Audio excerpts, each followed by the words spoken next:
The leather spine of the first edition, Hemingway cracked softly as I reshelved it, the sound echoing through the empty Metropolitan archives like a whisper of judgment. My fingers lingered on the worn cover longer than necessary, a habit born from years of finding comfort in stories that belonged to other people, other lives far more interesting than mine. The musty scent of old paper and preservation chemicals clung to my cardigan, a smell I'd grown to associate with safety, with invisibility. Jade, you're still here? Marcus, the night security guard, poked his head around the corner of the rare book section. His salt and pepper beard caught the amber glow of the reading lamps, making him look older than his 53 years. It's past 8. Even the books need to sleep sometimes. I managed a small smile, tucking a strand of mousy brown hair behind my ear. The gesture was automatic, practiced, designed to make me even smaller, even less noticeable. Just finishing the Fleming collection. Someone returned 3 volumes out of order, and you know how Mrs. Patterson gets about the cataloging system. Marcus chuckled, shaking his head. That woman could give drill sergeants lessons in discipline. But seriously, kid, it's Friday night. Shouldn't you be out with friends, living a little? The suggestion sent an uncomfortable flutter through my stomach. Friends. I had colleagues who smiled politely when we passed in the hallways. Acquaintances who remembered my name at the coffee shop downstairs. But friends. Real friends who called just to talk. Who invited you to things. Who dragged you places you didn't want to go.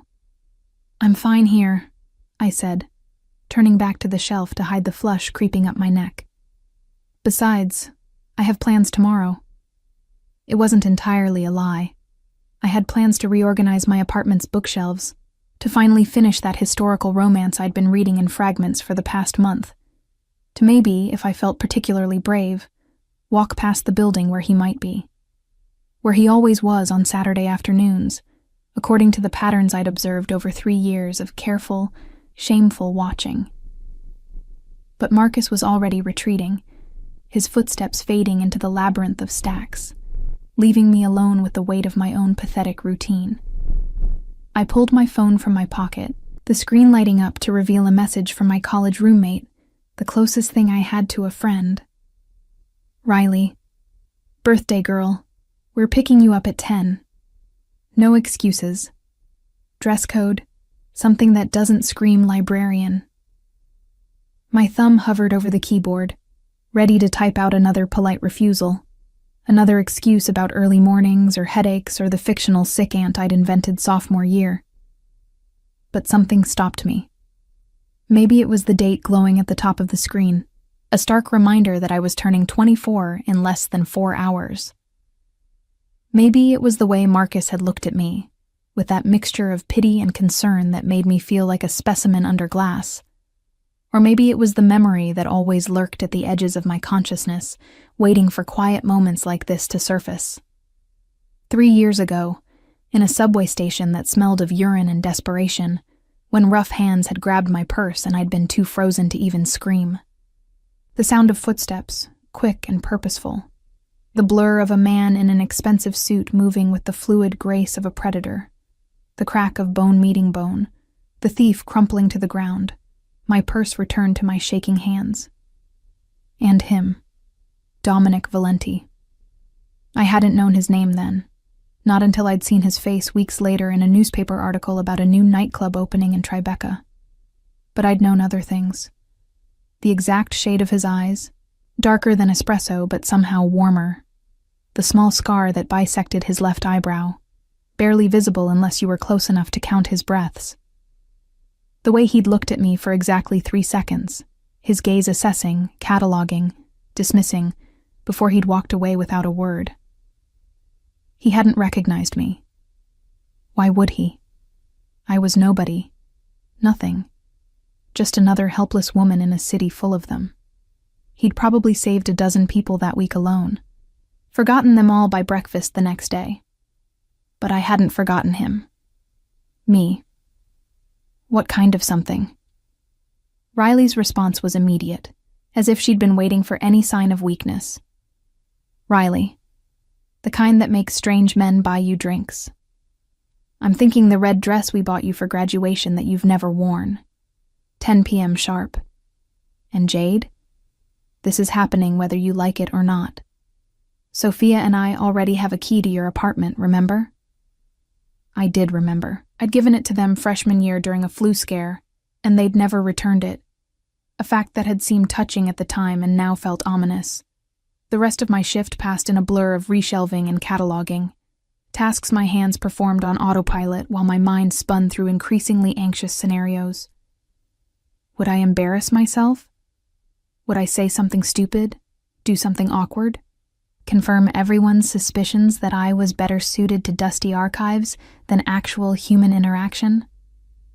By 9:30, I was standing in my cramped studio apartment, staring at the red dress hanging from my closet door like an accusation. It was beautiful, objectively speaking. Silk that caught the light, a neckline that suggested without revealing, a hem that ended just above the knee. Riley had insisted it was perfect for my coloring, that it made my boring brown hair look rich, and my pale skin seem luminous instead of sickly. I'd never worn it because looking at it made me feel like a fraud, like I was playing dress-up in someone else's life. The buzzer sounded at exactly 10 o'clock, and I opened the door to find Riley and Sophia already dressed for conquest. Riley, with her glossy black hair and curves that seemed designed to break hearts, wore something silver and dangerous. Sophia, tall and elegant in a way I'd never manage, had chosen emerald green that made her tan skin glow. "Oh, thank God," Riley said, pushing past me into the apartment. "You're actually wearing it. I was prepared to physically wrestle you into submission." "I'm not sure about this," I started, but Sophia was already steering me toward the door, her grip surprisingly strong for someone so willowy. "Nope, no backing out. It's your birthday, and we're celebrating whether you like it or not. We're going to Nocturne." My stomach dropped. "The nightclub? The new one in Tribeca?" "The very same," Riley said, her smile sharpening with mischief. "I know a guy who knows a guy who got us on the VIP list. Apparently, it's impossible to get into normally, but tonight we're special." Nocturne. I knew that name, had seen it in articles about New York nightlife, about the mysterious owner who'd transformed an abandoned warehouse into the city's most exclusive venue, Dominic Valenti's club. The place he owned, operated, the territory he controlled with the same casual authority he'd shown that night 3 years ago. This was a mistake. A terrible, catastrophic mistake. But Riley's arm was already linked through mine, and Sophia was calling for an Uber, and before I could formulate a coherent protest, we were sliding into the back seat of a car that smelled of cheap air freshener and other people's perfume. The drive to Tribeca took 20 minutes that felt like both seconds and hours. My reflection in the window showed a stranger, someone with lips painted dark enough to be bold, eyes lined with precision I'd practiced 5 times before getting right. I looked almost pretty, almost confident, almost like someone who belonged in a place like Nocturne. Almost. The club announced itself from a block away, bass thrumming through the sidewalk like a heartbeat, a line of beautiful people wrapped around the building's corner. The exterior was understated, just a discreet door and a single word etched in chrome letters. Nocturne. "Come on," Riley said, pulling me past the line toward a different entrance where a man the size of a refrigerator stood with a tablet. She spoke to him in low tones, showed him something on her phone, and his expression shifted from bored hostility to professional courtesy. The door swung open, revealing a staircase descending into pulsing light and sound. And just like that, we were inside. The interior of Nocturne was everything the exterior wasn't. Opulent without being gaudy, the space soaring upward into darkness, the walls lined with private booths draped in velvet, the dance floor churned with bodies, lights slicing through manufactured fog, the bar stretching along one wall like an altar to excess. "First round's on me," Sophia shouted over the music, disappearing toward the bar before I could protest. Riley grabbed my hand, pulling me deeper into the club. Isn't this amazing? I heard the owner designed every detail himself. Total control freak, but in a hot way. I didn't respond, too busy scanning the space with the practiced eye of someone who'd spent 3 years cataloging details. The security cameras positioned at strategic intervals, disguised as decorative fixtures. The way certain booths on the upper level remained perpetually occupied by men in expensive suits who watched the crowd with predatory attention. The emergency exits, marked but unobtrusive, probably leading to places VIP guests like us would never see. This wasn't just a nightclub. It was a fortress, a kingdom. And somewhere in this controlled chaos was the man who ruled it. Sophia returned with 3 cocktails, something dark and complicated in tall glasses. To Jade, she said, raising hers in a toast. May 24 be the year she finally lives a little. I took a sip, the alcohol burning pleasantly, loosening the knot of anxiety in my chest. One drink wouldn't hurt. One night of pretending to be normal, to be the kind of person who celebrated birthdays in exclusive nightclubs, who didn't spend her evenings watching a man who didn't know she existed. We danced, or rather, Riley and Sophia danced while I swayed awkwardly, trying to mimic their fluid confidence. The alcohol helped, blurring the edges of my self-consciousness, making the music feel less overwhelming and more like something I could almost surrender to. I was on my 2nd drink, starting to think maybe this wasn't so terrible after all, when it happened.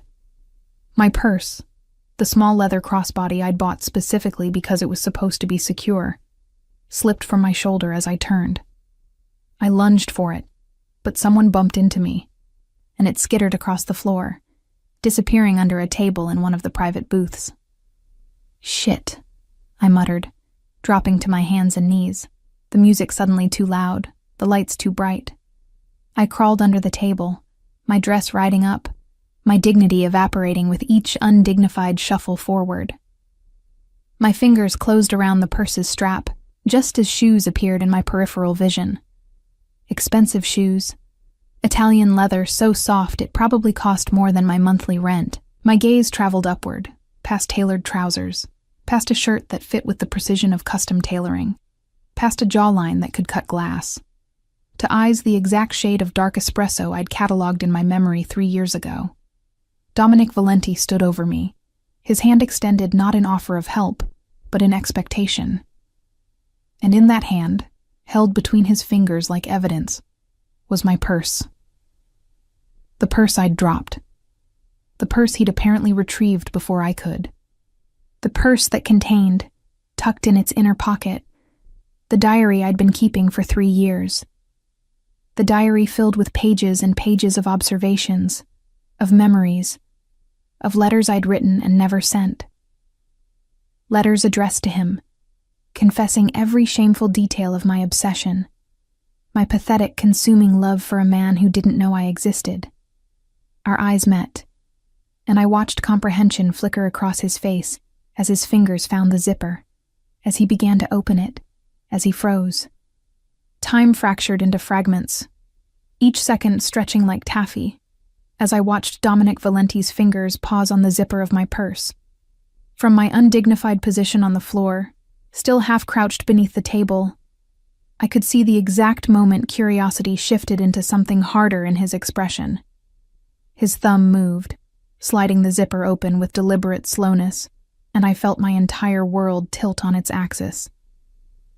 "Please," I whispered, the word barely audible over the pulsing music. "That's mine." His gaze dropped to me, really seeing me for the first time, and I watched recognition flicker across his features. Not recognition of who I was, because how could he possibly remember the forgettable woman he'd helped years ago? But recognition that I was terrified. That whatever was in that purse mattered desperately, which, of course, only made him more interested.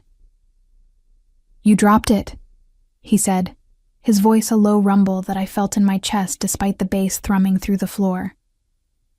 His accent was subtle, Italian syllables softening certain consonants, a remnant of a childhood I knew he'd spent in Sicily.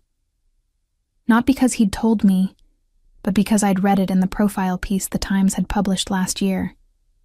The one I'd saved in a folder on my laptop alongside 47 other articles that mentioned his name. I know. Thank you. Can I have it back? I scrambled to my feet, my knees protesting, my dress twisted awkwardly around my hips. I tugged it down with one hand while reaching for the purse with the other, but he pulled it back, just slightly, just enough to keep it out of reach. In a moment, he said, and then he was turning, walking toward the booth I'd crawled under, sliding into the curved leather seat with fluid grace. The two men already sitting there, both wearing suits that screamed money and menace, immediately stood and moved away without a word, dismissed by nothing more than his presence. I should have run. Should have abandoned the purse, grabbed Riley and Sophia, fled into the night. But my feet carried me forward instead, drawn by the same gravity that had kept me circling his orbit for 3 years. I stood at the edge of the table, my hands clasped in front of me like a supplicant, and watched as he withdrew the small leather-bound book from my purse. The diary. Oh God, the diary. It wasn't even pretty. Just a cheap journal I'd bought at a drugstore 2 years ago when the margins of library checkout cards were no longer sufficient to contain my thoughts. The cover was plain brown, the pages slightly warped from where I'd pressed flowers between them. Flowers from the bodega across from his building. Flowers that bloomed in the planter outside Nocturne's entrance. Interesting reading material to bring to a nightclub, Dominic observed, turning the book over in his hands. His fingers were long, elegant, with small scars across the knuckles that spoke of violence casually administered. I'd noticed those scars years ago, had wondered about each one, had imagined tracing them with my fingertips in moments of shameful fantasy. It's private, I managed, my voice steadier than I felt. Personal. It's just thoughts, nothing important. Then you won't mind if I look. He opened to a random page, and I died 1,000 small deaths as his eyes scanned the words I'd written in my careful librarian's hand. October 15th. Saw him at the coffee shop on Mercer Street. He ordered an espresso, black, no sugar, same as always. He was on his phone, speaking Italian, and even though I couldn't understand the words, I could hear the authority in his voice. The barista, a new girl who didn't know better, tried to flirt with him. He didn't even acknowledge her. I wondered what it would take to earn his acknowledgement. Wondered if I'd ever be brave enough to try. I watched his expression change as he read, watched the slight furrow appear between his brows. He flipped to another page, then another. And I wanted to disappear, to dissolve into the darkness of the club, and never exist again. January 3rd. 3 years today since he saved me. I wonder if he remembers. Probably not. I was nobody to him, just another victim in a city full of them. But he was everything. Still is. I know it's wrong. Know I should forget him. Move on. But how do you forget someone who changed the entire trajectory of your existence in the span of 30 seconds? This is about me, Dominic said, and it wasn't a question. He looked up from the diary, his dark eyes boring into mine with an intensity that made my breath catch. You've been watching me. No, I lied automatically, then caught myself. I mean, not like that. Not in a creepy way. I noticed you. Sometimes. In public places. You documented my coffee preferences, he said, his voice dangerously quiet. My schedule, the routes I take through the city, the names of my associates. He flipped through more pages, and I could see the words I'd written, harmless observations that together formed a damning pattern. Who do you work for? The question caught me off guard. What? I work at the Metropolitan Archives. I'm a librarian. No one catalogs another person's life with this level of detail unless they're being paid to do it, Dominic said, his tone hardening. Or unless they're planning something. So which is it? Information broker? Private investigator? Or are you working for one of my competitors? Horror washed over me as I realized what he was thinking. That my pathetic, obsessive documentation of his existence was some kind of surveillance operation. That I was a threat. I'm not working for anyone, I insisted, my voice rising to be heard over the music. I swear I'm just a librarian. A stupid, lonely librarian who developed an inappropriate fixation on someone she has no business thinking about. That's all this is. He studied me for a long moment, and I could see him cataloging details the way I'd cataloged his. My cheap dress that didn't quite fit right, my drugstore makeup, my nervous hands twisting together. The assessment of someone used to identifying threats and dismissing irrelevancies. Sit, he said finally, gesturing to the seat across from him. I should go find my friends, I said, glancing desperately toward the dance floor where Riley and Sophia were probably wondering where I'd disappeared to. Sit, he repeated, and the word carried enough weight that my legs obeyed before my brain could formulate a protest. The leather of the booth was butter soft against my thighs, the table between us suddenly feeling less like furniture and more like a barrier between predator and prey. Dominic set the diary on the table, his hand resting on it possessively, and leaned back in his seat. Tell me about the night we met, he said. Your version. My mouth went dry. You remember? No, he admitted. But apparently you do. In detail. He tapped the diary with one finger. So tell me. I swallowed hard, my throat clicking. It was 3 years ago, November 19th. Thursday night around 9:30, Canal Street Station. A man grabbed my purse and I was too shocked to fight back. You stopped him. Returned my purse. Didn't say anything, just looked at me for a few seconds, and then left. And from that, you developed a 3-year obsession? His tone was skeptical, but I caught something else underneath it. Curiosity, maybe, or calculation. I didn't mean to, I said, the words tumbling out in a rush. I tried to forget, tried to move on. But then I saw your picture in the newspaper a few weeks later, and I looked you up, and then I couldn't stop looking. It became this thing, this habit.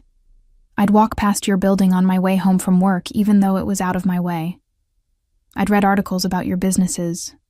I trailed off, shame burning in my chest. I know how it sounds. I know it's wrong. But I never approached you, never tried to contact you, never did anything that would actually affect your life. Except document every detail of it, Dominic said, picking up the diary again. He flipped to a page near the middle, and I recognized the date. 6 months ago. June 7th, quote, watched him from across the street as he dealt with the man in the blue sedan. Couldn't hear what was said, but the man looked terrified. Dee touched his shoulder, almost gently, and the man nodded and drove away. The gesture would have seemed friendly to anyone else, but I could see the threat in it. The reminder that kindness from him is a privilege, not a right. My blood turned to ice. That night, I'd been walking home from a late shift, had seen Dominic standing outside Nocturne talking to someone in a parked car.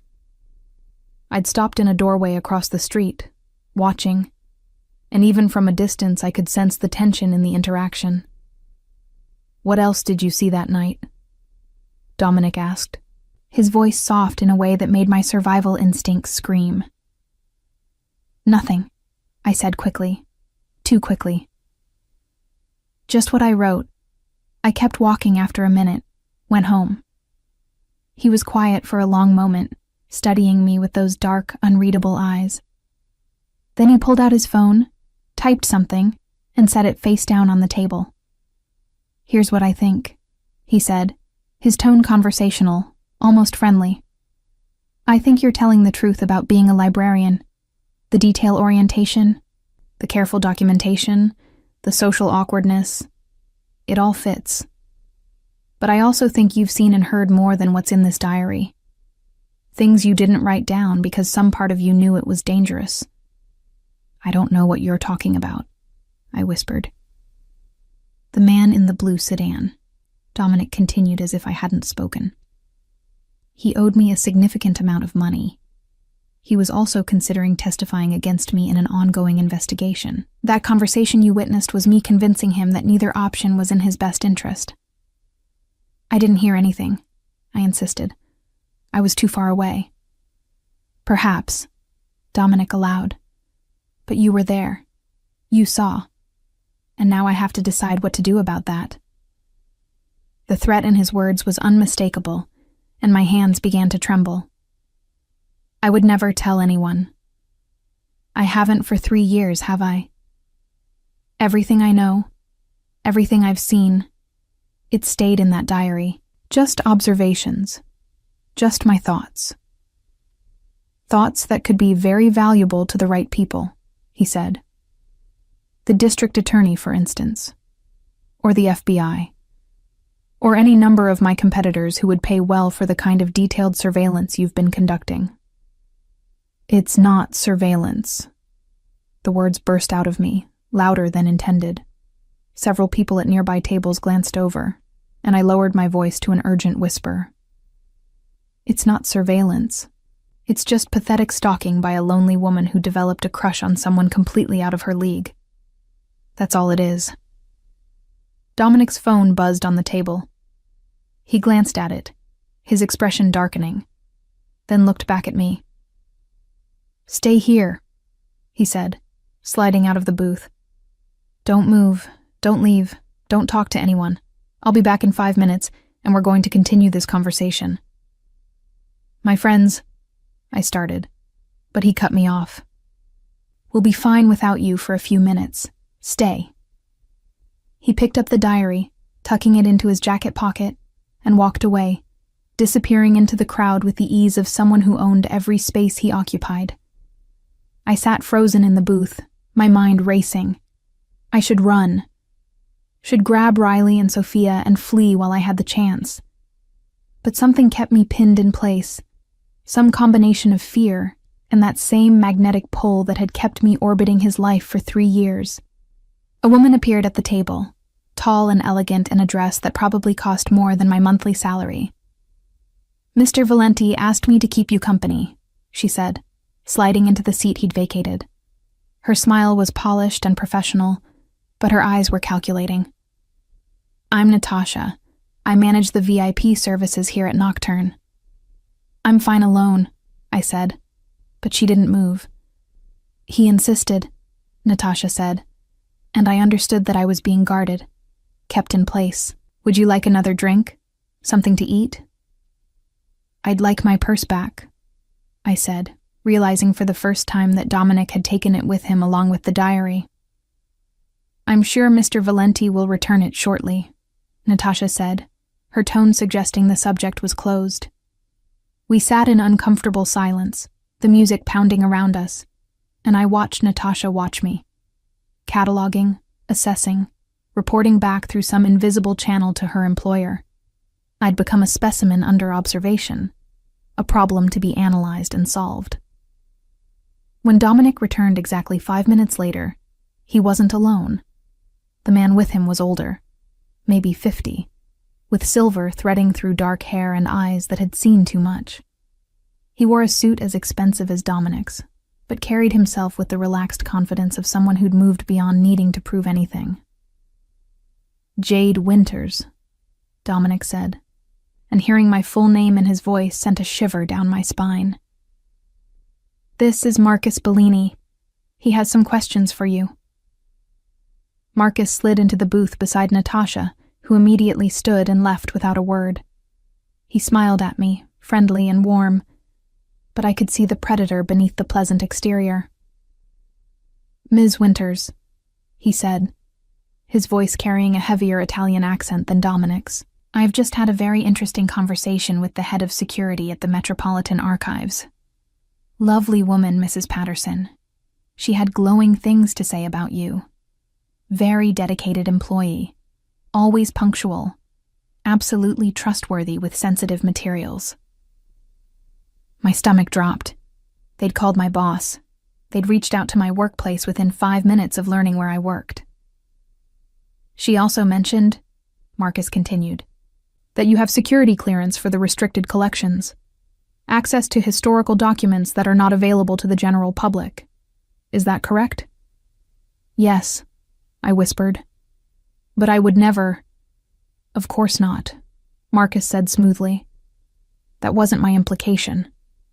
I'm simply establishing that you're a person who can be trusted with sensitive information, who understands discretion. He paused, letting the words sink in. The question is whether that discretion extends beyond your professional life. It does, I said quickly. I swear I've never told anyone anything, not about what I've seen, not about. I gestured helplessly at where the diary had been. 3 years, Dominic said, pulling my attention back to him. He'd sat down across from me again, his presence overwhelming in the confined space of the booth. You've been watching me for 3 years, writing about me, following me, and in all that time you never once tried to approach me, never tried to use what you knew. Why? The question hung in the air between us, and I realized that my answer mattered more than I'd understood. This wasn't idle curiosity. This was an interrogation, and my life might depend on how I responded. Because, I said, the truth scraping my throat raw, approaching you would have required courage I don't have, and using what I knew would have required being the kind of person I'm not. I'm not brave, Mr. Valenti. I'm not clever or ambitious or interesting. I'm just someone who saw something beautiful and dangerous and couldn't look away. Silence. Marcus and Dominic exchanged a look I couldn't decipher.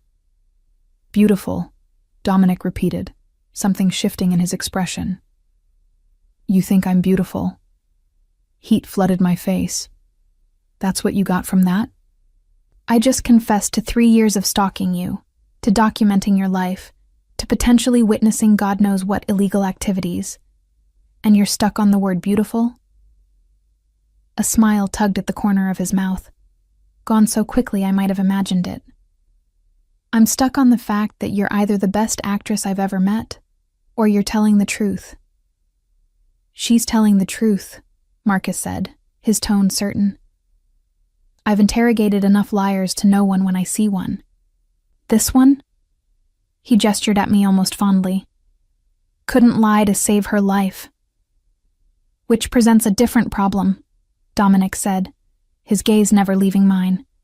If you can't lie, and you know things that could hurt me, then you're a liability I can't afford to ignore. Terror locked my muscles.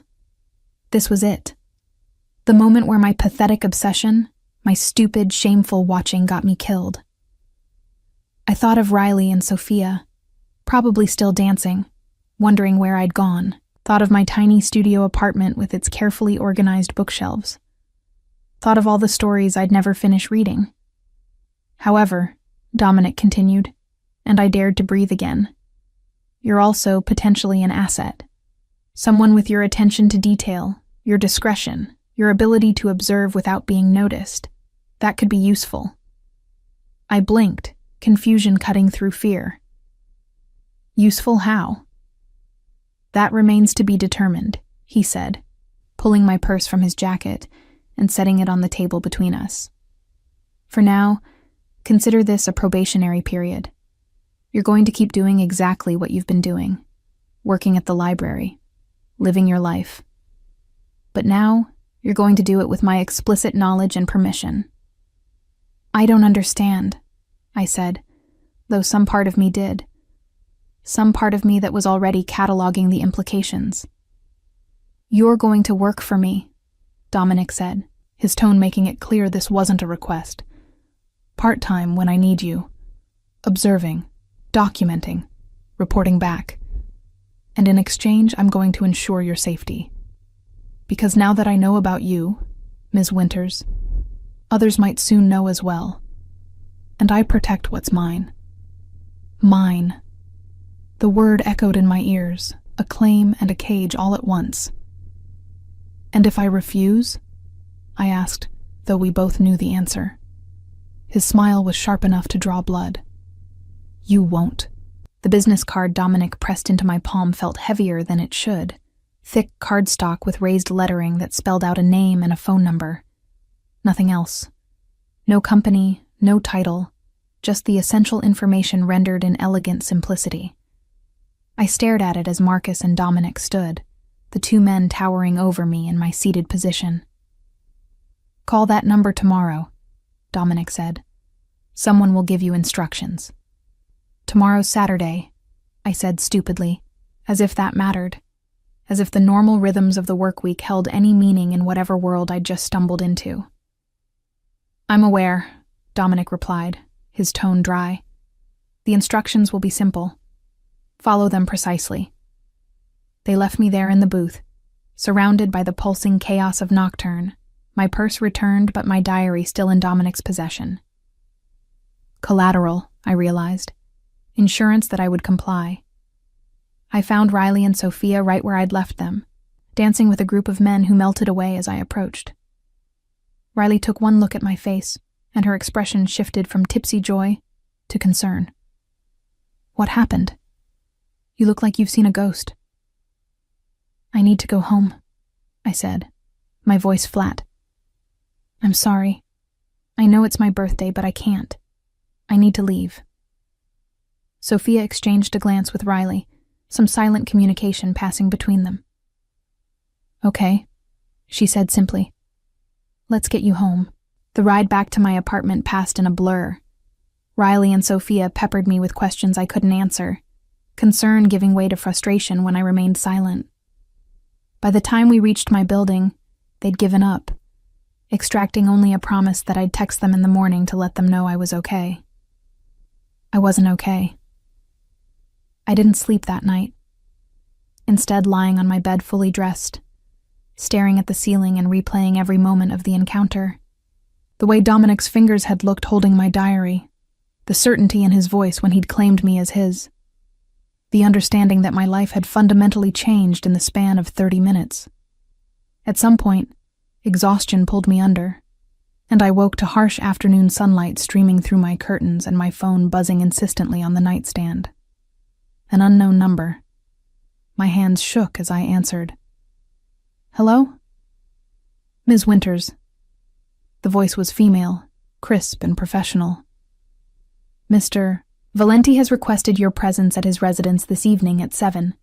An address has been sent to your phone along with a car service confirmation.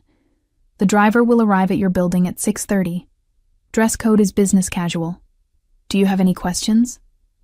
I had about 1,000 questions, but the only one that made it past my lips was, "What if I can't make it? Then Mr. Valenti will be very disappointed." The implication was clear. Disappointing Dominic Valenti was not advisable. "We'll see you at 7, Ms. Winters." She disconnected before I could respond. I checked my messages to find the promised address, a building in the West Village that I recognized from one of my documented walks. The building I knew, from careful observation, that Dominic called home. The rest of the day crawled by in agonizing slow motion. I tried to read, to distract myself, but the words blurred together. I tried to eat, but nothing settled in my stomach. Finally, at 6, I forced myself to shower and dress in the most business casual outfit I owned. Black slacks and a cream blouse that I usually saved for meetings with department heads. The car arrived precisely at 6:30, a sleek black sedan that looked wildly out of place on my shabby street. The driver, a middle-aged man with kind eyes and a professional demeanor, held the door for me without comment. The drive to the West Village took 20 minutes. We pulled up in front of a converted warehouse with industrial windows and a discreet entrance.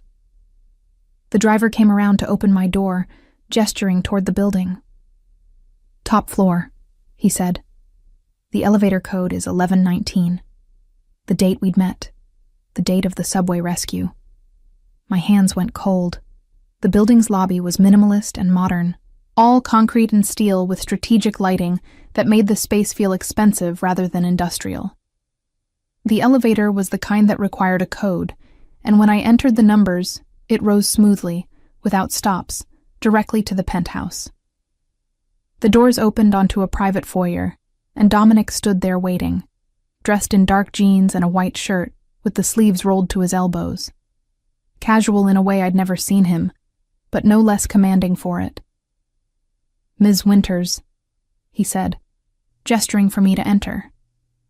"Thank you for coming." As if I'd had a choice. His apartment was exactly what I'd imagined and nothing like I'd expected. Open plan, with exposed brick and floor-to-ceiling windows that offered a stunning view of the city. But instead of the cold minimalism I'd anticipated, the space felt lived in.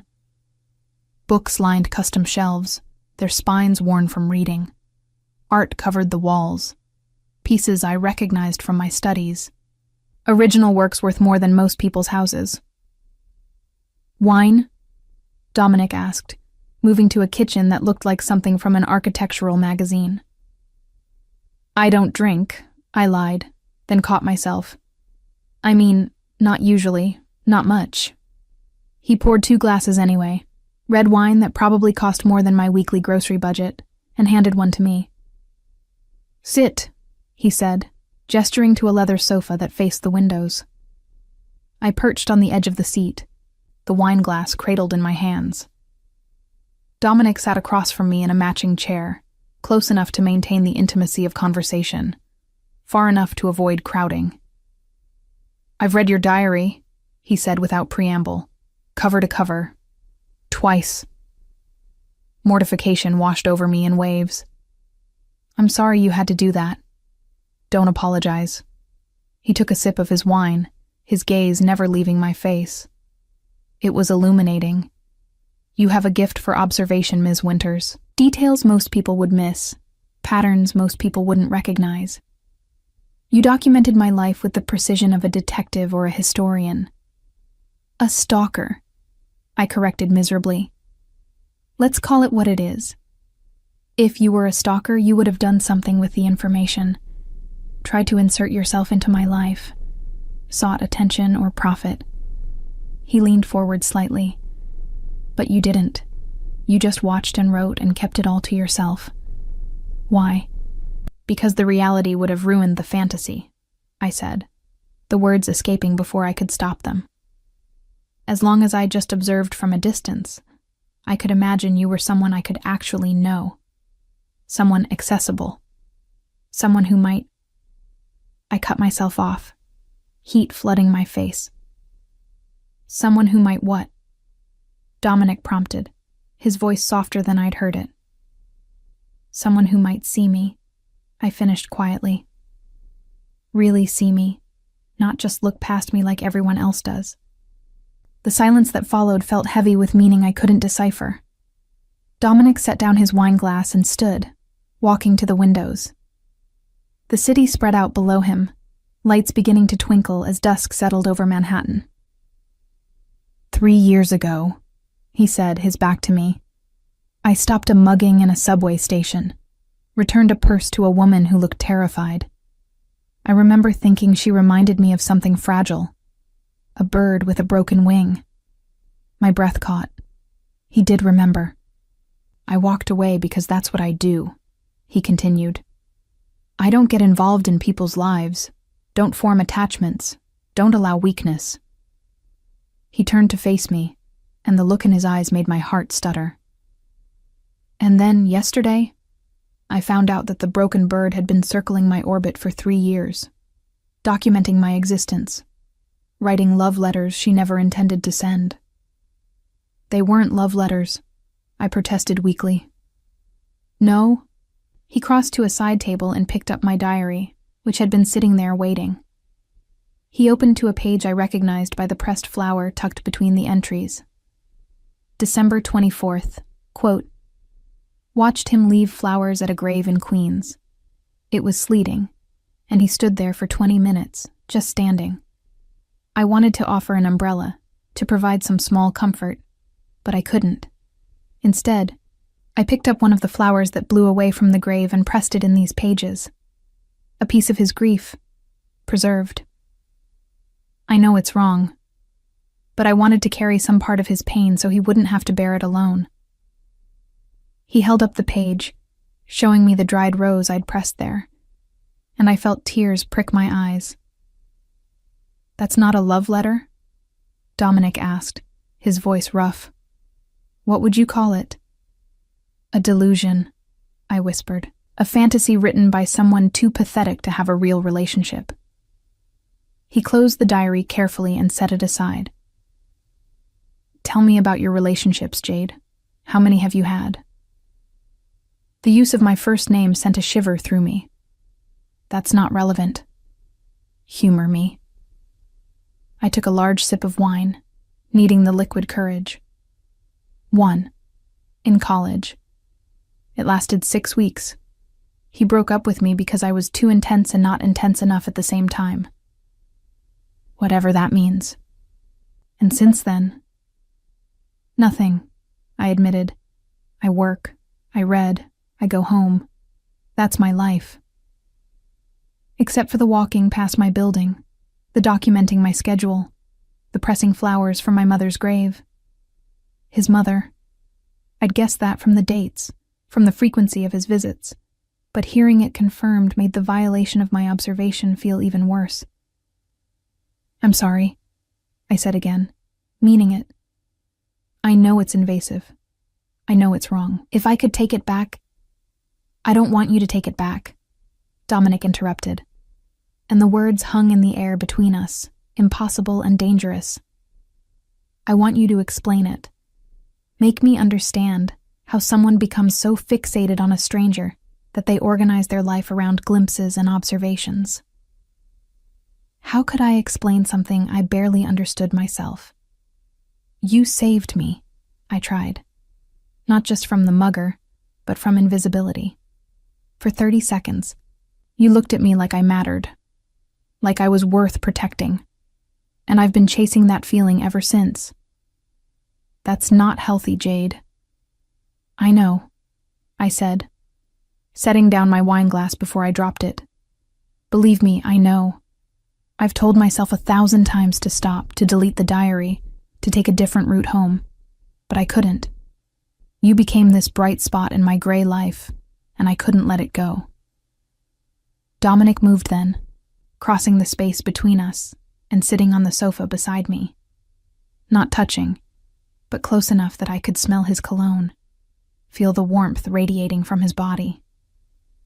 "The things you've witnessed," he said, his voice low. "The conversations you've observed, the people you've seen me with. Do you understand what they mean?" "I have theories," I admitted, "based on context clues and research, but I don't know anything for certain." "Theories," he repeated, a hint of amusement in his tone. "Such a librarian word. Tell me your theories, Jade." I swallowed hard. "I think you run an organization that operates outside legal boundaries. I think the people who work for you are loyal because they're either afraid or well compensated or both. I think the businesses you own are legitimate on the surface, but serve other purposes underneath. And I think—" I hesitated, then forced myself to continue. "I think you're dangerous in ways I can't fully comprehend, but for some reason, that doesn't scare me as much as it should." "It should terrify you," Dominic said, his voice hard. "What I am, what I do, it's not romantic. It's not something to be observed from a safe distance and romanticized in diary entries. It's brutal and bloody and ruins everything it touches." "Then why am I here?" I asked, turning to face him. "If I'm such a liability, if I know too much, why not just deal with me the way you dealt with the man in the blue sedan?" His jaw tightened. "Because you're not a threat. You're a complication." "What's the difference?" "A threat I eliminate," he said simply. "A complication I manage. And you, Jade Winters, are the most intriguing complication I've encountered in years." We sat in charged silence, the city lights glittering beyond the windows. I could feel the heat of his body next to mine, could hear the slight change in his breathing, This close, I could see the faint scar bisecting his eyebrow that I'd catalogued from a distance, could count the dark lashes that framed those espresso eyes. "What do you want from me?" I asked, my voice barely above a whisper. "Really?" Dominic reached out, his fingers brushing my chin, tilting my face toward his. The touch sent electricity racing along my nerve endings. "I want to understand you," he said. "I want to know what makes someone brave enough to observe my life for 3 years, but too afraid to live her own.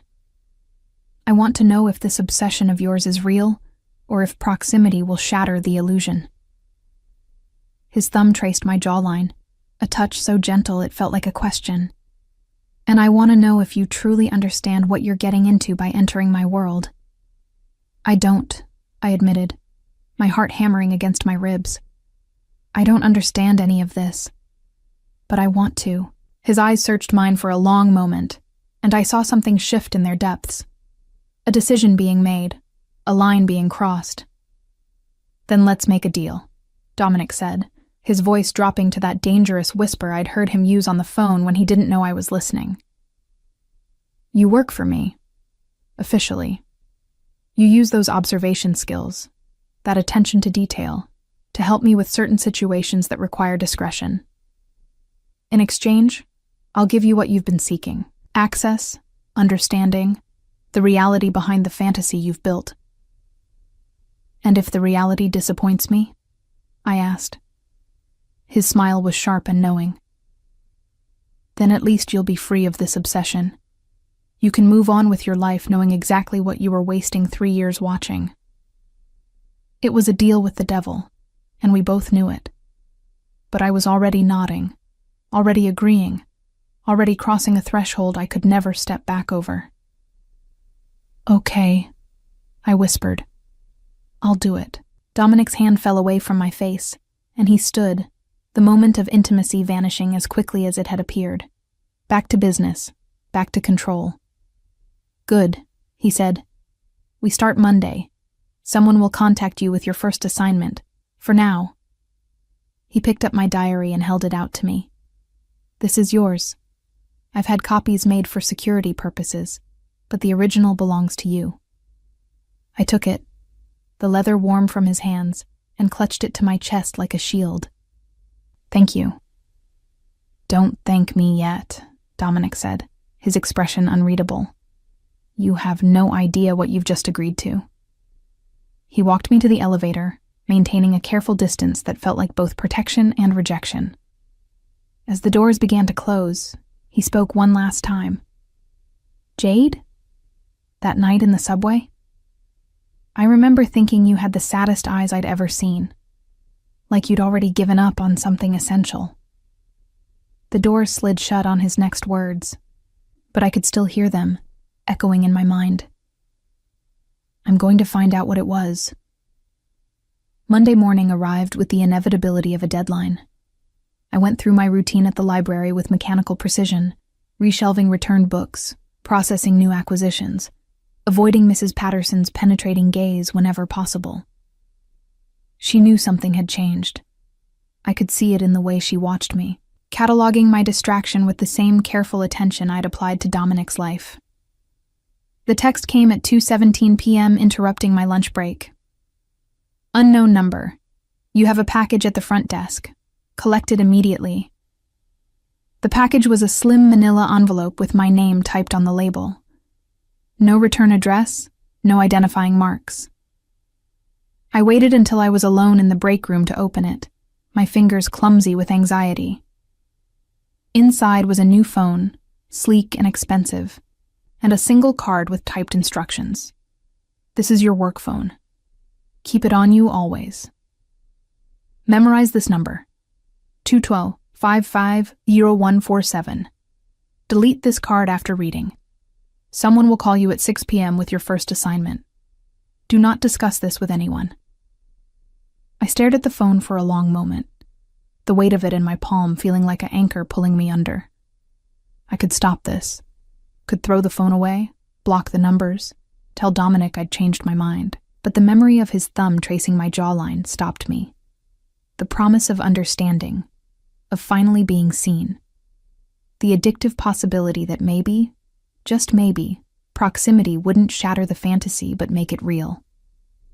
I deleted the card's information from my memory with the same precision I'd used to memorize Dominic's schedule over 3 years. Then I slipped the new phone into my purse beside my personal one and returned to work. The call came exactly at 6 p.m. I was on the subway heading home, wedged between a businessman shouting into his Bluetooth and a teenager whose music leaked from their headphones. I answered on the second ring. Ms. Winters. It was Marcus Bellini's voice, warm and professional. I hope I'm not interrupting. No, I said, pressing the phone closer to my ear to hear over the subway noise. What do you need? Tonight, 8 p.m. There's a meeting at Nocturne. Mr. Valenti needs you to observe and document. You'll be positioned in the VIP section with a clear view of booth 7. Natasha will provide you with the necessary equipment when you arrive. Equipment? I repeated, confused. Recording devices, mostly. Don't worry, they're simple to use. He paused. Ms. Winters, I should mention that what you'll be witnessing tonight may be uncomfortable.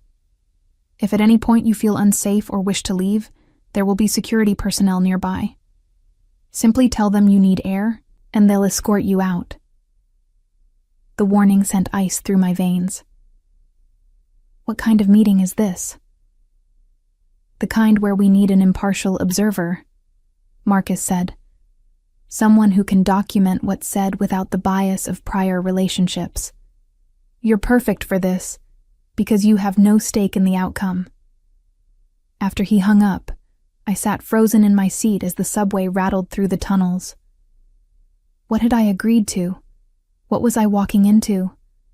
I went home, changed into the same black dress I'd worn Friday night, the only nice thing I owned, and arrived at Nocturne at 7:45.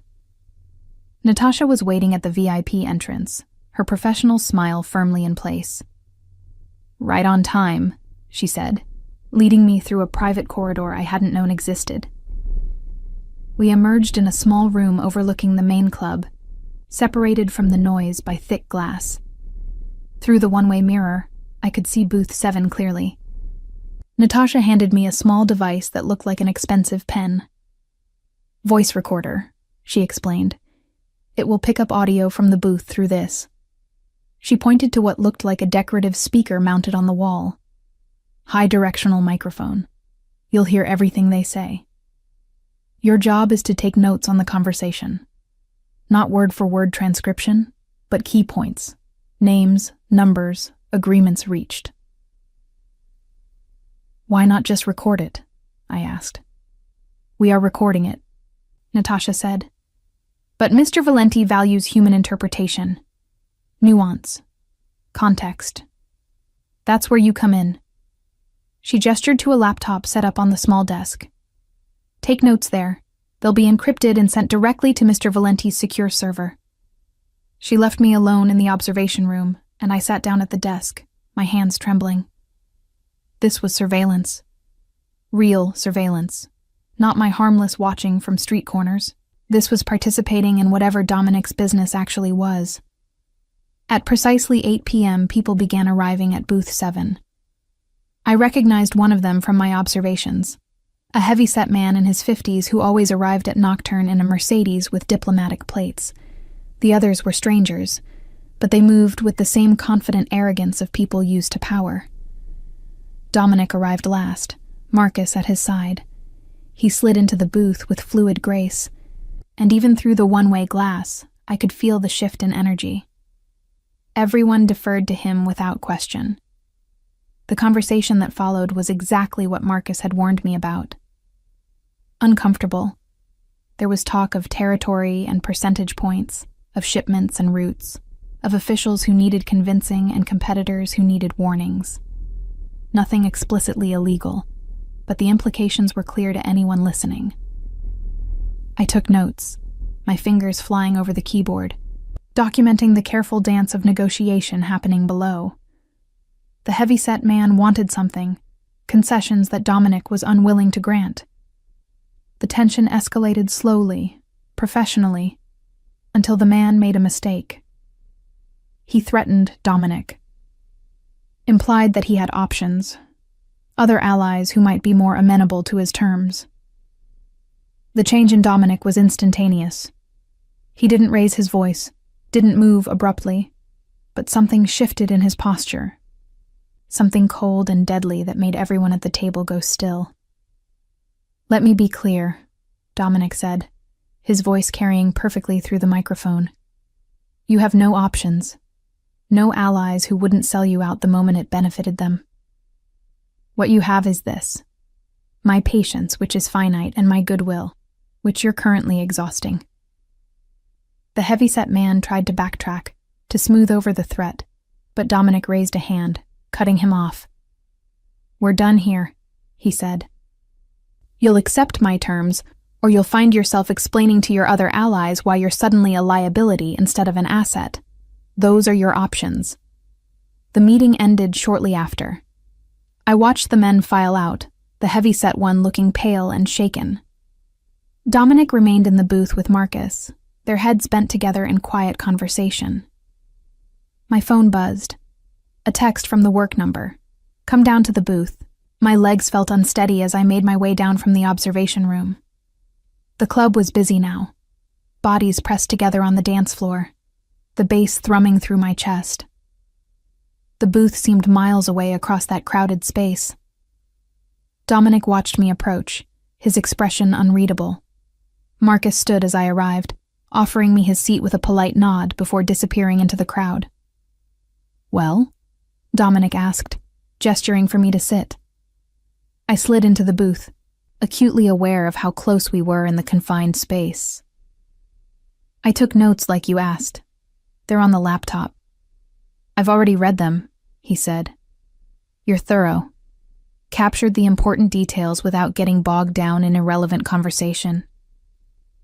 "I had practice," I said, then immediately regretted the reference to my diary. Dominic's mouth quirked. "Indeed. Tell me, Jade, what did you think of what you witnessed tonight?" I chose my words carefully. I think that man made a tactical error. He thought he had leverage he didn't actually possess. "And what else?"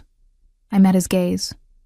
"I think you let him believe he had options before demonstrating that he didn't. It was calculated.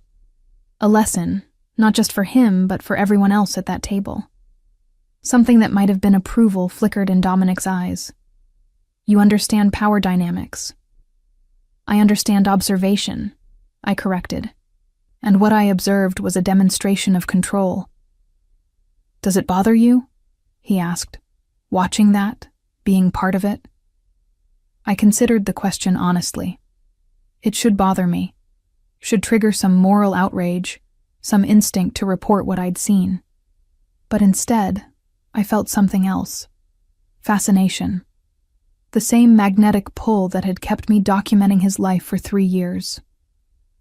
"I don't know yet," I admitted. "Ask me again after I've had time to process." Dominic studied me for a long moment, then signaled to someone I couldn't see. A waitress appeared with 2 glasses of wine. "You did well tonight," he said, handing me one.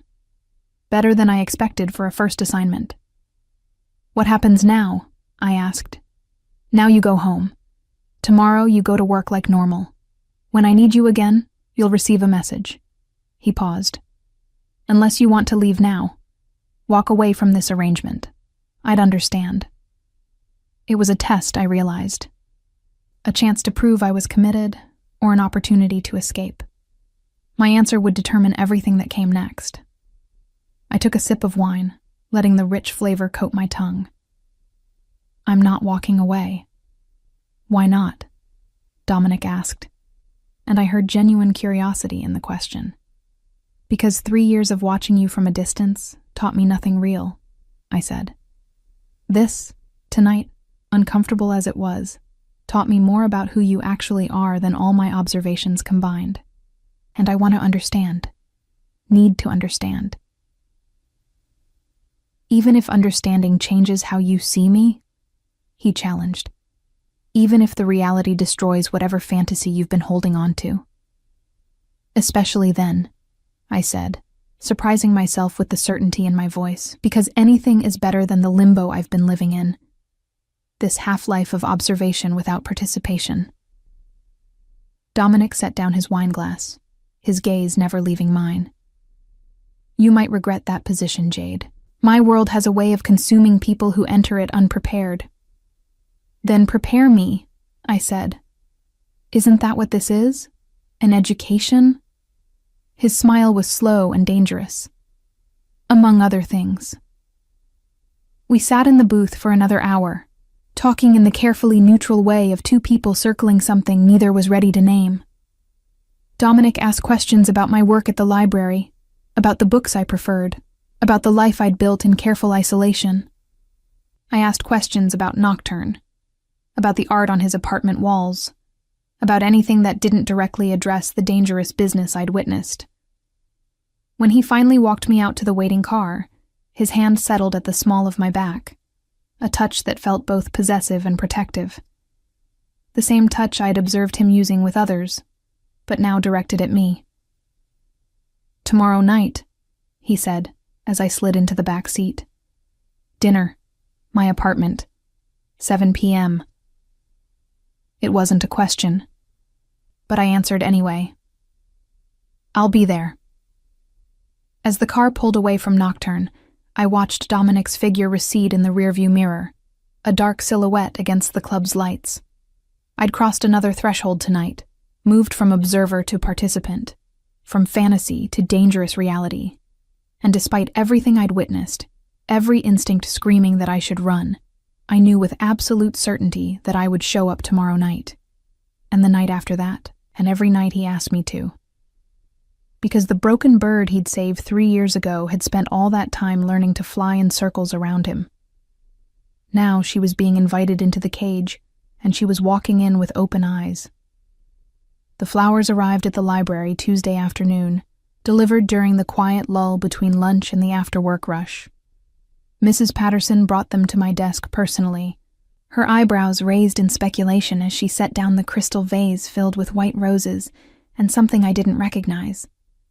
Dark purple blooms with an intoxicating scent that seemed to fill the entire rare books section. Someone has an admirer, she said, her tone carefully neutral, but her eyes bright with curiosity. I pulled the small card from its envelope with trembling fingers. The handwriting was precise, controlled, distinctly masculine. For the broken bird who's learning to fly. See you at 7. D. A friend, I said quickly, tucking the card into my pocket before Mrs. Patterson could read it. She hummed noncommittally, but I caught her watching me throughout the rest of the afternoon, cataloging this deviation from my normal routine the way I'd cataloged Dominic's. I looked up the purple flowers during my break. Aconitum, monkshood, wolfsbane, beautiful, fragrant, and lethally poisonous. The symbolism wasn't lost on me. Everything about Dominic was beautiful and dangerous in equal measure, and I was walking toward it anyway. At 6:30, I left the library in the same black dress I'd worn the night before. I'd brought it in a garment bag, changed in the staff bathroom, applied makeup with hands that shook slightly. Riley had texted 3 times asking where I'd disappeared to Friday night, but I'd pleaded exhaustion and work stress, promises to catch up soon that I wasn't sure I could keep. How did you explain to your friends that you'd been conscripted into working for a man who operated outside legal boundaries? That you were complicit in surveillance that was probably illegal? That you were willingly walking into deeper waters with no idea how to swim? The car arrived exactly on time. Same driver, same professional courtesy. This time, when we pulled up to Dominic's building, he was waiting in the lobby, dressed in dark slacks and a charcoal sweater that made him look softer somehow, more approachable. The illusion vanished when our eyes met, and I saw the predatory intensity in his gaze. Jade, he greeted me, my name in his mouth still sending shivers along my spine. Thank you for the flowers. They're beautiful. Do you know what they mean? He asked, guiding me toward the elevator with that same possessive hand at the small of my back. I looked them up, I admitted. Monkshood, Deadly nightshade. Very subtle messaging. His laugh was genuine, surprising me. I thought you'd appreciate the literary reference, beauty and danger intertwined. It seemed appropriate. The elevator rose smoothly to his penthouse. When the doors opened, I caught the scent of cooking, something rich and savory that made my stomach growl despite my nerves. You cook? I asked, surprised. When I have the time, Dominic said, leading me into the open kitchen. My grandmother insisted I learn. Said a man who couldn't feed himself was no man at all. I perched on a bar stool while he moved through the space with the same fluid confidence he brought to everything else. Watching him cook felt strangely intimate, more personal than the business meeting I'd observed the night before. His sleeves were rolled up, revealing forearms corded with lean muscle and scattered with small scars. I recognized one of them from my observations, a burn mark he'd gotten 2 years ago that I'd never known the source of. How did you get that scar? I asked, pointing. The burn on your left forearm. Dominic glanced down, then back at me with an unreadable expression. You noticed that? I notice everything about you, I said, the wine I'd accepted making me bolder. It appeared after a trip to Sicily in March 2 years ago. You favored that arm for about 2 weeks afterward. He was quiet for a long moment, his knife moving with practiced precision through vegetables. There was a disagreement with some associates. Things got heated in multiple senses of the word. Someone knocked over a candle during the discussion. Discussion, I repeated. Is that what you call it? What would you call it? He challenged, turning to face me fully. I don't know, I admitted. That's the problem. I have 3 years of observations but no context. I see the effects but never the causes. The reactions, but not the provocations. Dominic set down his knife and moved around the kitchen island to stand in front of me, close enough that I had to tilt my head back to maintain eye contact. Is that what you want? He asked, his voice low. Context? The full picture of what I am, what I do. My heart hammered against my ribs. Yes. It won't be pretty, Jade. The reality is uglier than whatever you've imagined. I never imagined it was pretty, I said. I imagined it was necessary. At least to you. I imagined there were reasons, justifications, a code that governed the violence. Something shifted in his expression. You've given this a lot of thought. 3 years' worth, I reminded him. He reached out, his fingers brushing along my jawline the way they had Saturday night. Ask me anything. Tonight I'll answer honestly. Give you the context you're craving. The offer felt dangerous and seductive. Why did you save me that night? In the subway? Because I could, Dominic said simply. Because you looked terrified and small and I happened to be there. I didn't think about it, just acted. Do you do that often? Save random people? Not as often as you might think, he admitted. Usually I mind my own business. But something about you. He paused, his thumb tracing my bottom lip. You looked lost, like you'd already accepted something terrible was about to happen. I had, I whispered. I was holding my purse thinking at least it's just things, replaceable things. My life wasn't worth fighting for over a bag. Dominic's hand fell away, his expression hardening. That's the saddest thing I've ever heard. It's honest, I said. I'm good at honest when it doesn't require courage. But you're here now, he pointed out. In my home. Working for me. Knowing what I am. That takes courage. Or stupidity, I countered. I haven't decided which yet. He smiled, returning to the stove. Perhaps both. We ate dinner at the table by the windows, the city spread out beneath us like scattered jewels. Dominic had made osso buco, the meat falling off the bone, the flavors rich and complex. We talked through the meal, my questions growing bolder with each glass of wine. his answers becoming progressively more revealing. I learned about his childhood in Sicily, about the poverty that had driven his family to New York when he was 10, about his father's business that had been passed down to Dominic when he was barely 25, about the impossible choice between honoring that legacy and building something legitimate. I tried going straight, he said, swirling wine in his glass. Went to business school, got my MBA, started several legal enterprises, but the family business... He paused. It's not something you just walk away from. There are obligations, expectations, people depending on structures that have existed for generations. So, you manage both, I said. The legitimate businesses and the family obligations. It's not that simple. The lines blur. Money from one enterprise funds another. Connections made through legitimate channels serve less legitimate purposes. He met my gaze. I'm not making excuses. I know what I am. But I'm also not the monster you might think. What are you then? I asked. Practical, Dominic said. The world doesn't run on laws and morality, Jade. It runs on power and leverage. Understanding that, using it, that's what I do.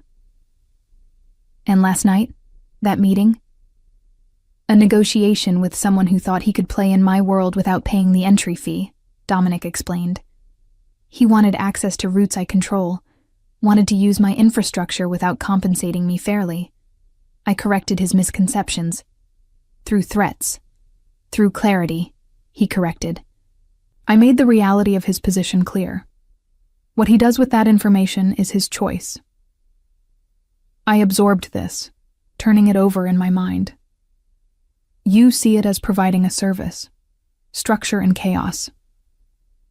Essentially, yes. Someone will control these industries, these channels. Better me than someone with fewer scruples. Fewer scruples than threatening people?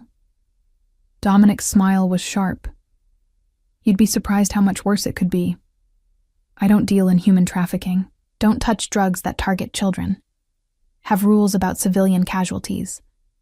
Others in my position aren't so discriminating. It was a thin moral line, but I could see the logic. Lesser evils. Controlled chaos.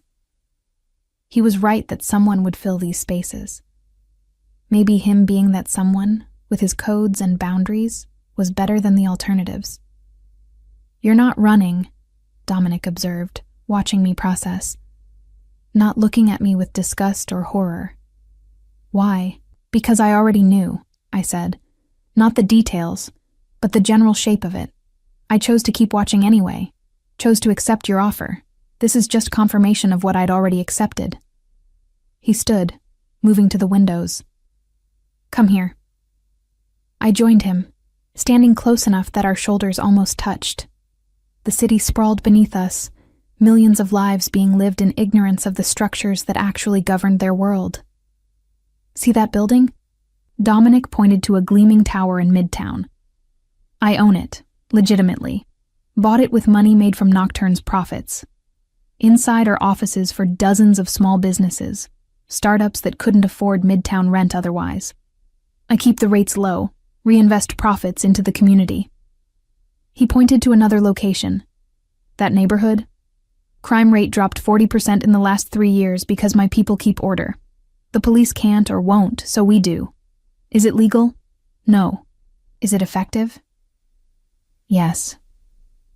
You're showing me the good you do, I said quietly, to balance the bad. I'm showing you the complexity, Dominic corrected. The full picture you asked for. I'm not a villain, Jade, but I'm not a hero either. I'm a man trying to manage an impossible situation with the tools I have available. I turned to face him, emboldened by wine and proximity, and 3 years of pent-up longing. What do you want from me, Dominic? Really? It's not just observation. You could hire professionals for that. His hand came up to cut my face, his thumb tracing my cheekbone. I want to understand your obsession by feeding it. Want to see what happens when fantasy meets reality. Want to know if proximity will cure you of this fixation or intensify it. And if it intensifies, I breathed, then we deal with that complication when it arises. His face moved closer, his lips hovering just above mine. But right now, I want to kiss the woman who's been watching me for 3 years, who pressed flowers from my mother's grave in her diary, who took notes on my coffee preferences like they were sacred texts. Yes, I whispered, giving permission I didn't know I was granting. His kiss was nothing like I'd imagined during 3 years of pathetic fantasizing. It was controlled but intense, claiming but not demanding. His hand threaded through my hair while the other settled at my waist, pulling me flush against him. I melted into it, into him, my hands finding purchase on his shoulders. When we finally broke apart, both breathing harder, Dominic rested his forehead against mine. "This changes things," he said. "I know," I replied, my hand still clutching his sweater. "You work for me. Anything between us is a complication. I know that too." He pulled back enough to meet my eyes. "Are you sure this is what you want? Not the fantasy version. The real version. With all its complications." I thought about my tiny apartment, my quiet life, my careful routines, 3 years of safety and invisibility, and slowly suffocating loneliness. Then I thought about standing here in his arms, finally seen, finally acknowledged, finally real. "Yes," I said. "I'm sure." Dominic's smile was slow and devastating. "Then we take this slow. Carefully. I won't rush you into my world faster than you can handle." "What if I want to be rushed?" I asked, surprising myself. "Then I'll be the reasonable one," he said, pressing a kiss to my forehead. "Because one of us needs to be." He called the car to take me home shortly after, both of us understanding that staying would push things further than either was ready for. But as I rode through the city streets, my lips still tingling from his kiss, I couldn't bring myself to regret any of it. I'd spent 3 years orbiting him from a distance. Now I was being pulled into his gravity well, and instead of fighting it, I was surrendering completely. The broken bird was learning to fly, but she was learning to fly toward the dangerous thing that had saved her, not away from it. 3 weeks passed in a blur of doubled existence. By day, I was Jade Winters, librarian, reshelving books and processing acquisitions with the same careful precision I'd always employed. By night, I transformed into something else entirely. Dominic's observer, his documenter, his increasingly complicated entanglement. The assignments varied. Sometimes I observed meetings like the first one, taking notes that I'd later discover were used in negotiations or leverage situations. Sometimes I researched individuals Dominic was considering business relationships with, using my library access to dig through public records and archived newspapers. Once, I was asked to attend a gallery opening and simply watch who spoke to whom, mapping social connections that I wouldn't understand the importance of until later. And through it all, there was Dominic himself. Dinners at his apartment became routine, the boundary between professional and personal blurring with each passing evening. We'd talk for hours, his questions drawing out parts of myself I'd kept carefully hidden. My childhood moving from city to city as my father chased failed business ventures. My mother's death when I was 16, my retreat into books as a form of self-protection. In return, he revealed himself in careful increments. His relationship with his mother before her death. His complicated feelings about the empire he'd inherited. His genuine love for art and literature that seemed at odds with his dangerous profession. We kissed again, multiple times, each encounter more intense than the last. But Dominic maintained firm boundaries, never letting things progress past a certain point. At first, I thought it was chivalry. Later, I realized it was control. He was managing this complication the same way he managed everything else, with calculated precision. It was on a Wednesday evening, 3.5 weeks after that first kiss, that everything changed. I'd been summoned to Nocturne for what I assumed would be another observation assignment. Instead, when I arrived, Marcus met me at the private entrance, his usually warm expression tight with concern. "There's a situation," he said without preamble.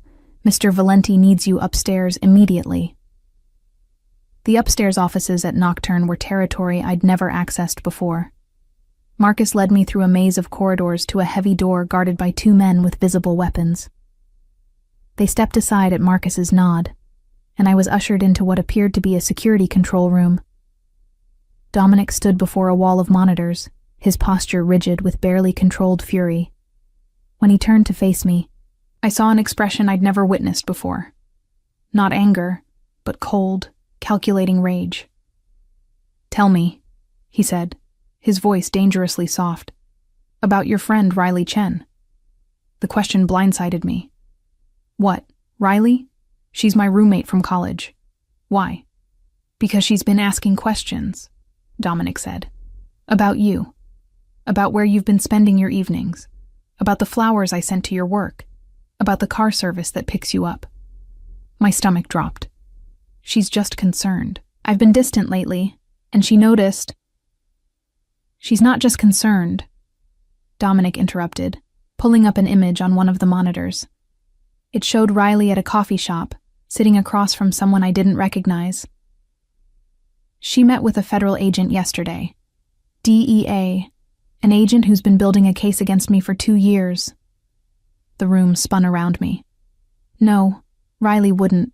She doesn't know anything about you, about any of this." "Doesn't she?" Dominic's tone was cutting.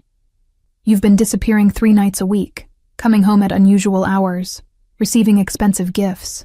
A friend with even casual observational skills would notice the pattern." Marcus stepped forward, his expression sympathetic. "Ms. Winters, we pulled phone records. Your friend has been in contact with Agent Sarah Morrison for the past week, the same week you observed the Calabrese negotiation. Timing that couldn't be coincidental. The Calabrese meeting had involved discussions of shipping routes and percentage points that, if documented by federal investigators, could form the basis of a RICO case. I didn't tell Riley anything," I insisted, panic rising in my chest. "I swear, she doesn't know what I've been doing. I never mentioned your name, never discussed the assignments." "But she knows you're hiding something," Dominic said. "And people who care about their friends, who worry about them, sometimes do foolish things. Like reaching out to authorities they think might help." The implications crashed over me. "You think Riley contacted the DEA because she's worried about me? That she thinks I'm in trouble?" "That's the charitable interpretation," Marcus said quietly. "The less charitable one is that she's been placed in your life deliberately. A plant to monitor you, to use your friendship to gather information." "That's insane," I said. But even as I spoke, doubt crept in. Riley had been persistent about our friendship, had insisted on maintaining contact after college despite my tendency to isolate, had always asked questions, shown interest in my life. No, that was paranoia talking. The world Dominic inhabited, where everyone was a potential threat, where trust was a liability. "I've known Riley for 6 years," I said firmly. "She's not a federal agent. She's not a plant. She's a friend who's worried because I've been lying to her about where I am and what I'm doing." Dominic studied me for a long moment. "Prove it." "How?" I asked. "How can I possibly prove someone's intentions?" "Call her," he said, gesturing to my phone. "On speaker. Ask her directly about the meeting with Agent Morrison." My hands shook as I pulled out my phone. This felt like a betrayal of Riley, of our friendship. But what choice did I have? If Dominic believed she was a threat, if he thought she'd compromised his security through me, I didn't want to think about what he might do. Riley answered on the 3rd ring, her voice cheerful. "Jade, finally. I was about to send a search party." "Hey, Riles," I said, trying to keep my voice steady. "Can we talk?" It's important. Of course. What's wrong? You sound weird. I took a breath, Dominic's dark eyes boring into me. I need to ask you something, and I need you to be completely honest. Have you been talking to anyone about me? About where I've been spending my time? Silence on the other end of the line. When Riley spoke again, her tone had shifted. Jade, what's going on? Are you in trouble? Just answer the question, please. Riley hesitated. Okay, yes. I talked to someone, but only because I'm worried about you. You've been acting strange, disappearing. I saw you get into that expensive car last week, and Jade, I'm scared you're mixed up in something dangerous. Who did you talk to? I pressed, even though I already knew. A woman approached me at the coffee shop, Riley admitted. She said she was investigating organized crime in the city, and that someone matching your description had been seen with people connected to illegal activities. She showed me photos, Jade, of you going into buildings owned by criminals, sitting in cars with known mob associates. And you believed her? I asked, hurt bleeding into my voice despite my efforts to stay neutral. What was I supposed to think? Riley's voice rose defensively. My best friend, who usually spends Friday nights reorganizing her bookshelves, suddenly has a secret life involving luxury cars and men in expensive suits? I thought maybe you were being coerced, or blackmailed, or... So you went to the FBI, I said flatly. DEA, Riley corrected. The woman, Agent Morrison. She said they could protect you, help you get out of whatever situation you'd gotten into. I gave her my number, told her I'd help however I could, if it meant keeping you safe. Tears pricked my eyes. Riley had betrayed me out of love, out of concern, because I'd been lying to her, keeping secrets, and she'd filled in the blanks with her own worst fears. I'm not in danger, I said quietly, and I'm not being coerced. But Riley, you need to stop talking to Agent Morrison. You need to block her number and forget everything she told you. Jade, what's really going on? Riley asked. Please, just tell me the truth. Let me help. I looked at Dominic, his expression unreadable. What could I say? That I'd developed a 3-year obsession with a crime boss? That I was now working for him, documenting his business dealings? That I was falling for him despite knowing exactly what he was? I can't explain right now, I said finally. But I need you to trust me. Can you do that? Riley's voice broke. Jade, I'm scared for you. I know, but I promise I'm okay. I'll call you soon and explain everything, but right now I need you to stop talking to Agent Morrison. Please.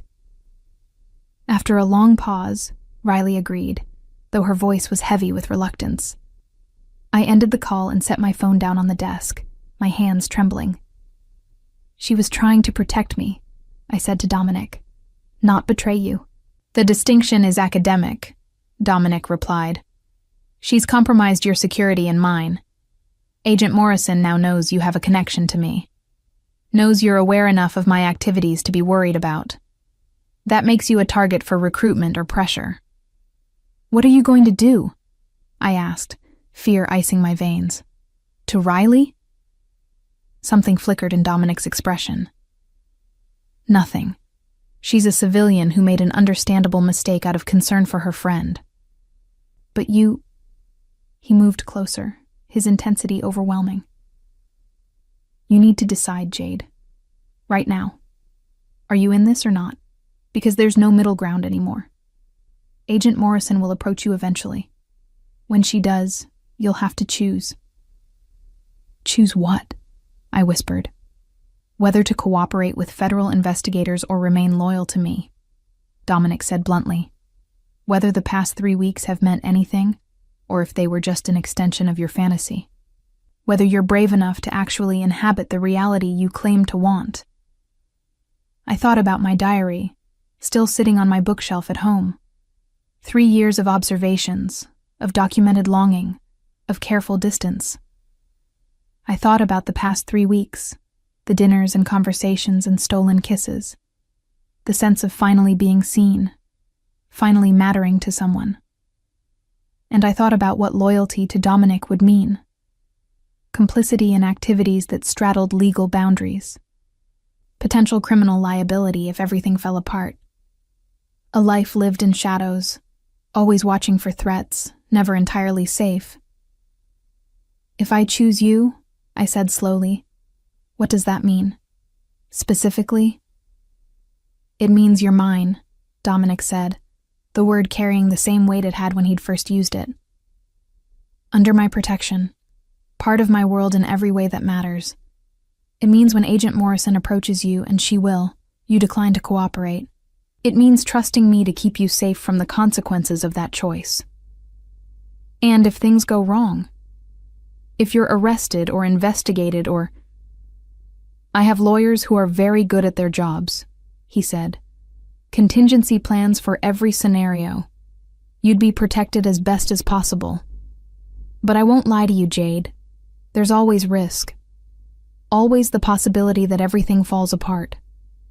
I looked into his dark eyes, seeing the same intensity I'd cataloged from a distance for 3 years.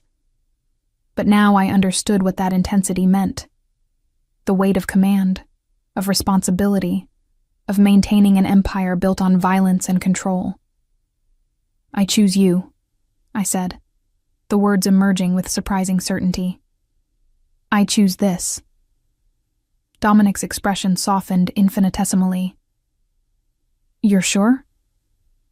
I've been circling you for 3 years, I said. I think I've always been sure, even when I pretended I wasn't.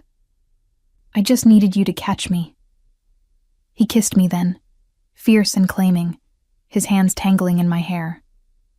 When we finally broke apart, he rested his forehead against mine.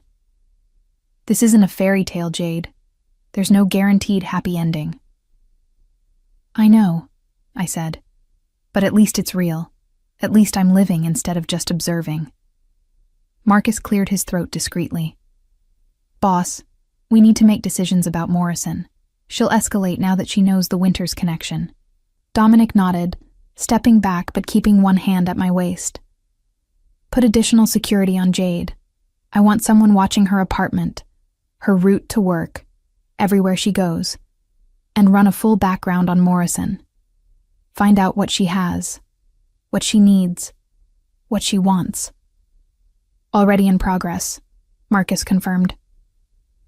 Over the next hour, I listened as Dominic and Marcus strategized, mapping out responses to potential federal moves. I was a complication being managed, a variable being accounted for, a piece being positioned on a board I barely understood. But I was also being protected, valued, fought for. When the meeting finally ended and Dominic drove me home himself, a first, we sat in his car outside my building for a long moment. You can still change your mind, he said quietly. Walk away. I'd protect you regardless. I don't want to walk away, I said, meaning it. I want to understand everything. Want to be part of this. Want to matter to you the way you've mattered to me. You do matter, Dominic said, his hand cupping my face. More than is probably wise. More than I intended when this started. What did you intend? I asked. To satisfy my curiosity. To understand your obsession. To determine if you were a threat. His thumb traced my jawline. I didn't intend to fall for the broken bird. My breath caught. You're falling for me?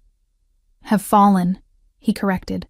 Past tense, somewhere between reading your diary and watching you take notes with that intense concentration you get.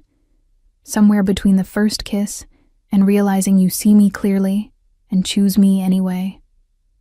I kissed him, putting 3 years of longing into it, and when we finally pulled apart, we were both breathing hard. Come upstairs, I whispered. Not yet, Dominic said, though I could see the desire in his eyes. When I take you to bed, Jade, it won't be in some cramped apartment with thin walls. It will be in my home, in my bed, with all night to show you exactly how much you matter. The promise sent heat through me. When? Soon, he said. After we've dealt with Morrison. After I'm sure you're safe. After you've had time to truly understand what you're committing to. I wanted to argue, wanted to insist that I already understood, but something in his expression stopped me. He was being careful with me, protective in a way that felt both frustrating and cherishing. Okay, I said. Soon. He walked me to my building's entrance, kissed me once more, and waited until I was inside before driving away. I climbed the stairs to my apartment, my lips still tingling, my heart racing with a mixture of exhilaration and fear. Inside, my phone buzzed with a text from the work number. Sleep well, beautiful bird. Tomorrow, we begin preparing you properly. No more observer. Time to become participant. I fell asleep that night with the phone clutched to my chest, Dominic's words echoing in my mind. 3 years of watching from a distance, 3 weeks of cautious involvement. And now I was diving in completely. The broken bird had learned to fly. Now she was learning that sometimes the most beautiful cages were the ones you entered willingly, and sometimes the most dangerous predators were the ones you loved despite their teeth. I'd spent 3 years documenting Dominic Valenti's life. Now I would spend the rest of mine living it alongside him. Consequences and complications and all. The fantasy had become reality. And I discovered that reality, with all its sharp edges and dangerous beauty, was infinitely more compelling than any story I'd ever cataloged in the quiet safety of my library.